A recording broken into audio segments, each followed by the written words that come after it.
Right, well, I'm Victor McIntyre, my wife Christiana, and farming in partnership with my brother Ian and his wife Sharon. We're farming here in east of Inglewood at Waitui. We have properties of about 380 hectares, milking just under 700 cows, and we graze our dry stock away. We have about 70 hectares of forest, and the rest is creeks, wasteland, riverbanks. And our philosophy here has been to obviously use the best land we have for the dairy cows, and then protect the rest from soil erosion, water conservation. Our philosophy really was, if anything was too steep to drive a tractor safely on, planted in trees. And we also noticed that basically if that was too steep to drive a tractor on, cattle were basically going to tramp the topsoil away anyway, so it made sense to retire it. Our options were either trees or sheep, and the amount of areas that we had here, the sheep-proof fencing would have been prohibitive, and of course when we started this, the profitability of the sheep wasn't great anyway. We always had a love and fascination for trees, so trees we planted, and like anybody that plants trees, once you start, it's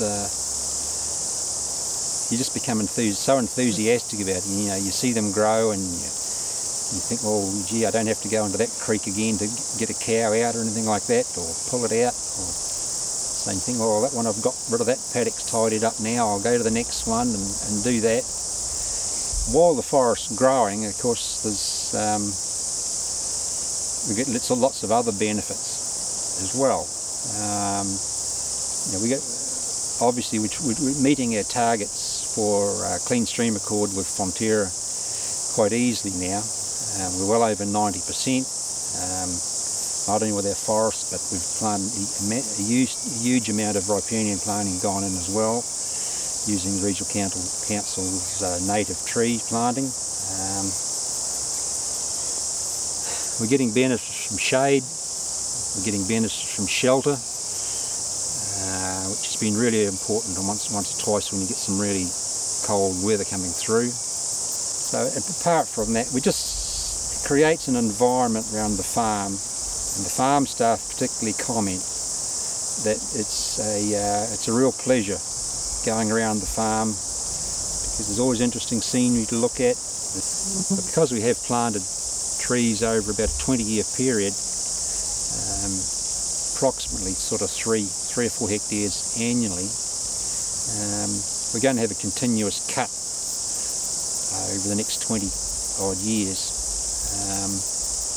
So that'll give us a sustained income. It's something we don't have to cut if we don't think the price is good enough that year, or for logging convenience we may bunch 2 or 3 years together to make it more convenient for the loggers to come. As long as we just keep concentrating, focusing on our dairy business, maximising the profit on that, and then the trees are a great source of income for us for succession planning or retirement.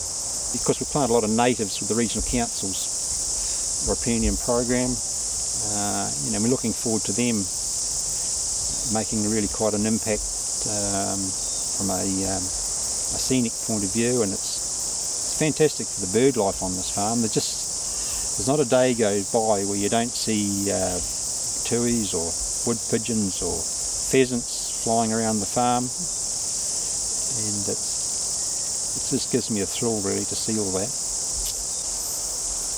So from point of view of productivity, it hasn't had any effect, and some of the bigger forests we can actually still put graze holdovers in, as long as we don't push them very hard. They don't damage the trees, and we don't get away from too much soil damage with that. Yeah, well, I've been a a member of the Farm Forestry Association basically all my adult life, and all my family have been members, you know, from my father as well, who's obviously well known in this province for his tree knowledge. And it's been apart from the great fellowship that foresters have with one another, it's certainly a great source of knowledge. Testing your theories with other farm foresters is a great way to learn without costing you too much. Yeah, well, this is a reasonably typical of what we've done. You can see that planting on the sideling there. So we've ring fenced the very steep part of it, kept the flat paddock, and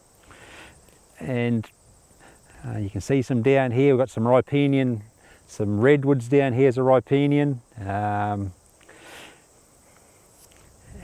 some natives and knots and some exotics and conifers are in here, and so it's really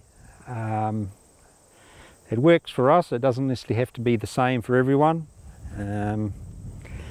but us as in a dairy situation, you know, our better land is where we generate our profit, and we're better off to concentrate all our resources into that and fence the steeper stuff off where we can't actually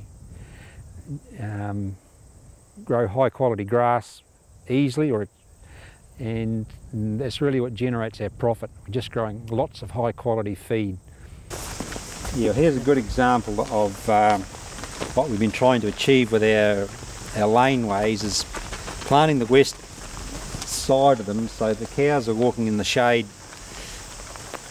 through the summer months, and both going to and from the shed.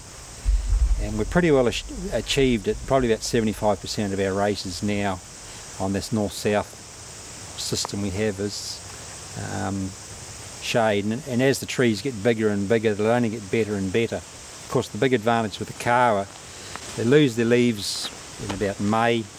They don't get them back till sort of October-ish. So winter months, spring months, you get no shading at all, and it's only when you get into the summer months you get heat. You know, the cows just really love the shade, and we don't get hardly any heat stress like we compared to what we used to, because they're shaded now on the track. With Fonterra now making it mandatory for all streams to be fenced in the next 15 to 18 months, there's a lot of pressure going to be on dairy farmers who haven't yet done there to actually get up and do something. And it's something that's not going to happen overnight. It's going to take many years, maybe generation for it to achieve, but it's something that we've got to keep working at for our future children and grandchildren. It's a legacy we've got to have. The question's been asked, what does forestry do for us? And the answer really is it gives us options as a dairy farmer. So as long as you can think ahead 30 years or 25, it'll give you options. You can start harvesting, whether you retire debt, retire, or succession planning, pay the mortgage. Our options are so much more greater by having the trees than not having the trees. Especially on our farm, the timing is pretty much perfect. We now employ the shearmocker, and that frees up Victor for the forestry, and the same year as we start harvesting. So that gives him another aspect in life during his semi-retirement.